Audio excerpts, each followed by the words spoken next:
We're already a third into this long election campaign, and two things are now clear. One, the Liberals are still headed for defeat. Today's news poll shows Labor holding on to its 6-point lead over the Morrison government. That's not shifting, even though Prime Minister Scott Morrison has extended his lead over Labor leader Anthony Albanese as preferred Prime Minister. He's performed quite well. The other thing that's clear is that neither Labor nor the Liberals are offering you any bold plan for the future.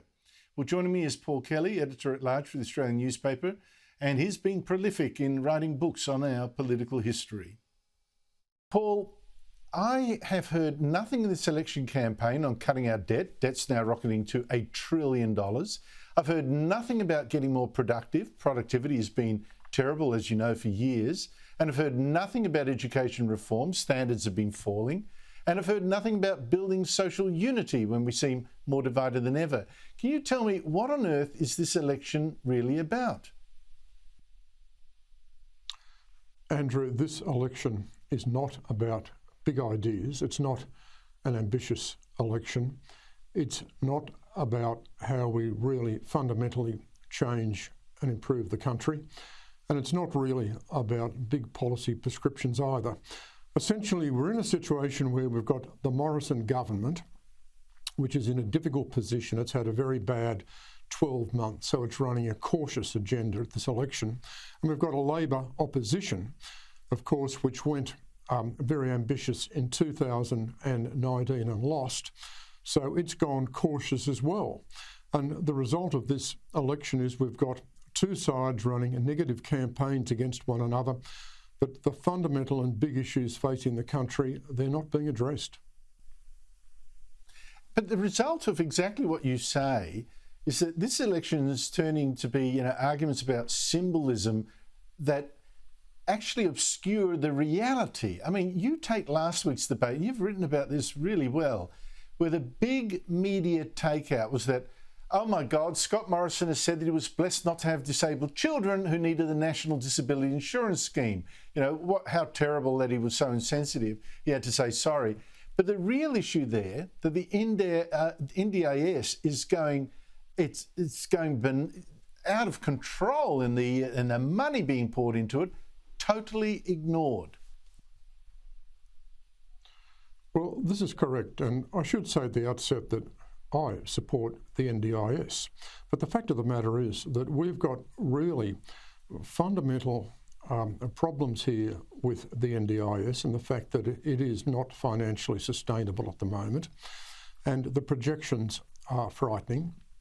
There are some projections from last year which suggest that it may end up costing $60 billion a year by the end of this decade. Scott Morrison has pointed out that it's going to be more expensive than Medicare. These problems need to be addressed, but what happened during that debate last week between the two leaders, instead of there being any sensible debate about the fundamental issues involving the NDIS, we saw Scott Morrison get in trouble for a slip of the tongue when he was trying to be sympathetic to a mother who had a disabled child, and that was being affected by NDIS cutbacks. So essentially, the impression one had here was that the symbolism and the capacity of politicians to talk with compassion about this issue, which is very important, was getting the attention instead of the fundamental problem about the program, which has got to be addressed because it's simply, in terms of the forward projections, financially unsustainable. And that is not going to help disabled people.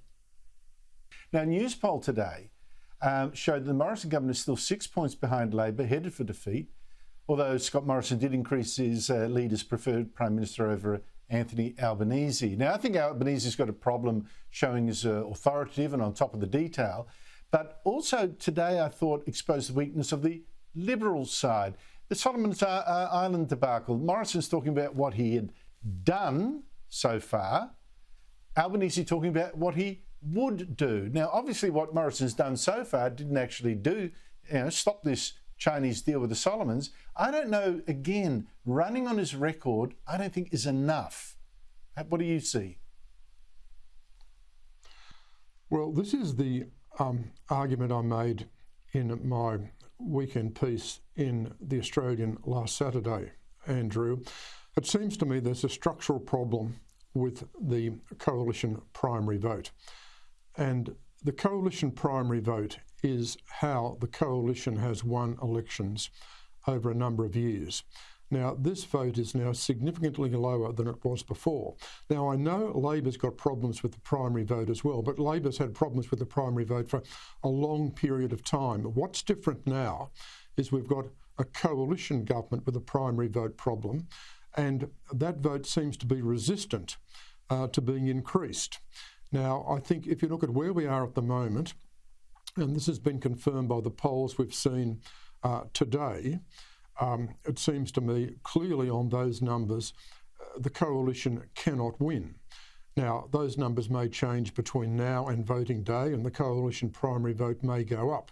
But the argument I made last weekend was that I've got doubts whether Scott Morrison's ongoing agenda, which is essentially just saying, trust us on economic management, on taxation control, on national security. Essentially what he's saying is you can rely on us. But the actual policy agenda for the next 3 years from the government is not substantial, and I don't think it's persuasive.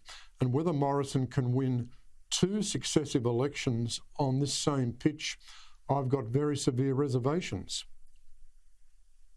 Well, same here. I mean, it'd be a great pitch to make if everyone thought everything was going hunky-dory, but a lot of people don't feel that at all. So I do think you need to talk about the future. Let's not forget, Winston Churchill could have run on, look what I've just done for you. I've won World War II in 1945.